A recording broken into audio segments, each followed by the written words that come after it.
Hey guys, in this video, I will show you how to see card numbers on the Navy Federal app. Alright, so let's begin with the video. To see the card number on a Navy Federal app, open the Navy Federal app and sign in to your account. Go to the Accounts tab. Select the debit or credit card account for which you want to view the card number. Tap Manage Card on Card Details. You'll see your card number under Card Number. If you have a Navy Federal Visa card, you can also view your card number by tapping the Visa logo icon in the top right corner of the app.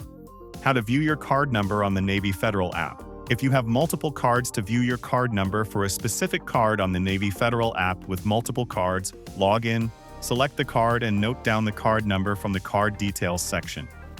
It is safe to view your card number on the Navy Federal app.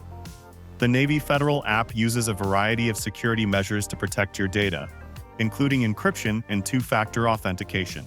So that's basically how you can see card numbers on the Navy Federal app. So that's all for this video. Consider subscribing if you find it helpful, and I'll catch you in the next one. Thanks.